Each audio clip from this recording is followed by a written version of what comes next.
freedom. We take the battle to them. Siema, z tej strony Optimus i dzisiaj porozmawiamy sobie o łucznikach, o przyszłości łuczników, co tutaj w najbliższym czasie się w łucznikach dzieje, co może się kiedyś stać też i czy są najmocniejszą w tym momencie, jakby tak powiedzieć, opcją w grze, jeżeli chodzi, jakbyśmy grali samych łucznikami. To pytanie też dostałem w ostatnim czasie, tak samo jak odpowiadałem wam na temat kawalerii, piechoty, czy też łuczników. Uważam, że łucznicy w tym momencie, jeżeli popatrzymy na same marsze, gdybyśmy mieli wytopowe takie, powiedzmy, 3, 4, 5 najlepszych marszy, to będą, mi się wydaje, że łucznicy. Nie będę ukrywał, ze względu na to, jak one biją AOE, jak w takich, powiedzmy, 5 na 5 walkach by się stosowali. Zresztą oni są, no, bardzo mocni.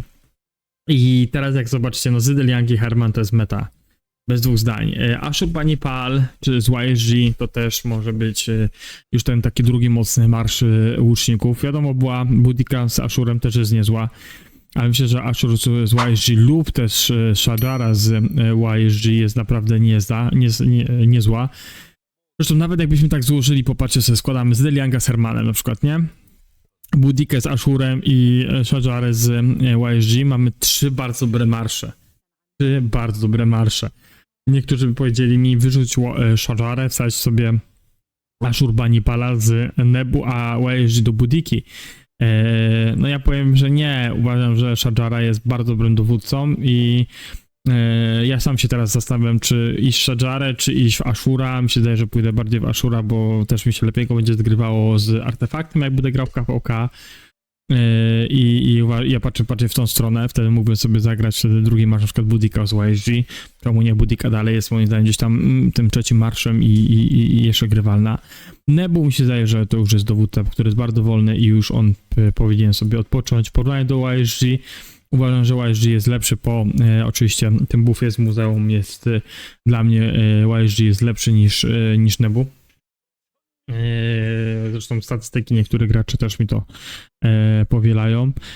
Shadara jest na tą chwilę jest takim dowódcą, którzy jedynie hejtują, niektórzy chwalą. Tylko no popatrzcie na to, że gdyby Shadarę poszło się w nią i tutaj w końcu ktoś by w nią zainwestował te artefakty,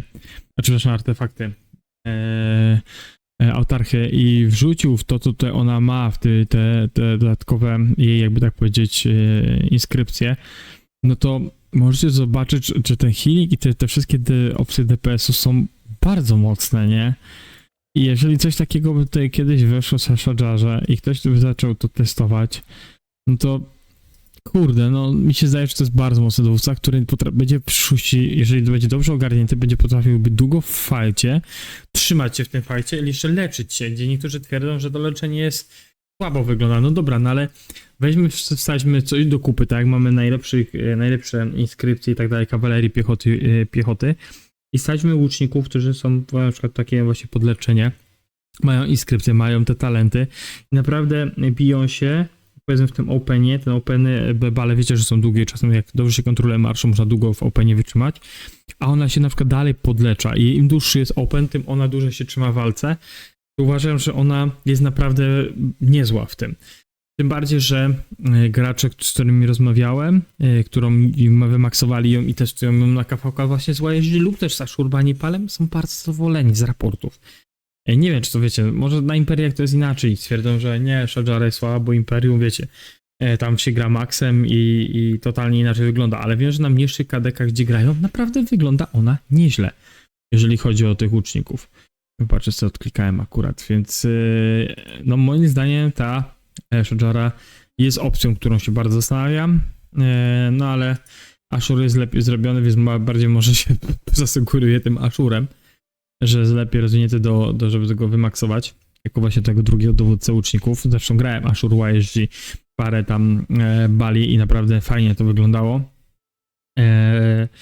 Boudica niestety ze względu na to, że to jest typowy single target, ale dalej nie jest przeżywalność i ma zwiększenie otrzymywanych obrażeń od umiejętności.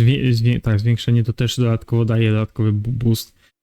Zobaczymy, no, Budikę, kiedy tam przetestuję sobie, też jak będę miał już ten gear i będę sobie sprawdzał, co najlepiej gra. No na tą chwilę Ashur i Zła, że na bale i długie walki no, wyglądają moim zdaniem najlepiej, jeżeli chodzi o łuczników.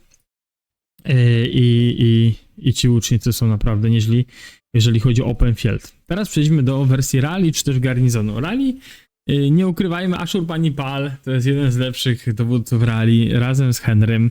Henry i Ashurbanipal są naprawdę dobrzy dowódcy do rally. Dużo ludzi ich tam zestawia. Zresztą Ashurbanipala z Nevskim poprzez artefakt się bardzo często zestawia. Nevski i Ashurbanipal, bo też jest niezły zestaw KVK. Jeżeli chodzi o Henry'ego, też niektórzy grają z Liangiem, lub też jak nie było Ashura właśnie, to grali Henry'ego z Liangiem. Ashur jak wyszedł, to ten Ashur jest albo pierwszy, albo drugi z Henrym i on jest tam mieszany. Gdzieś ale tego Henry'ego, widziałem, że Ashurbanipala na przykład z artefaktem i dorzucali tam Tarika i naprawdę też robił niezłe combo.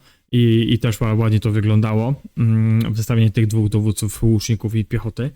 Więc to jest dowódca, który jest bardzo fajnie grywalny w Openie, w rally i jak ktoś kto robił, po prostu miał opcję rally i Opena tu i tu, więc nie musiał się przejmować. Jeżeli chodzi o sam garnizon, no to garnizon to mamy Daido i mamy nowego Xiaoyonga. Daido jest z Xiaoyongiem w tym momencie chyba najlepszym dowódcą łuczników, przepraszam, tylko się najlepszym dowódców łuczników, jeżeli chodzi o garnizon. Gdzieś tam widziałem jeszcze, że Xiaoyong z Herakluszem, ale no Daido ponoć jest bardziej wytrzymalszy z Xiaoyongiem. Jeżeli chodzi o takie zestawienie z artefaktów znowu garnizonu, no to tam wiadomo, że dochodzi Heraklusz do Xiaoyonga i tam pytanie, jak ten dowódca się będzie rozwijał przyszłościowo, jak będzie miał też te już artefakty, inskrypcje inskrypcje, formacje, będzie miał pod to leczenie się. Jak on wtedy tam będzie sobie dawał radę? To jest ciekawe pytanie, ale na to chwilę Daido z Xiaoyongiem jest bardzo mocnym opcją na flagę. Lub też na garnizon fortu, więc myślę, że ten garnizon jest już lepiej niż był, bo w sumie łucznikami w pewnym momencie praktycznie w ogóle nie grał na garnizonie, bo wyglądało to bardzo blado. Daido z Deliangiem byli szybko muceni przez rally. Teraz jest troszeczkę inaczej, jeżeli chodzi właśnie to zestawienie.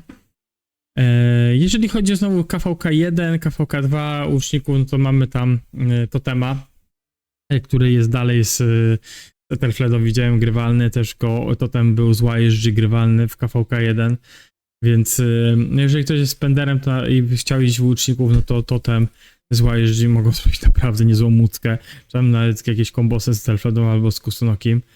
Edward, nie wiem, czy tam jeszcze Somerys coś tam są grywalni, ale wpakowanie w nich złotych głów, to mi się zdaje, że to nie ma przyszłości. No ale no KVK1, KVK2 jest wiadomo, że jest bardziej pod kawalerię i piechotę niż pod łuki, więc nie oszukujemy się, w KVK3 dopiero zaczyna się zabawa. No i tu można naprawdę złożyć naprawdę dobre marsze.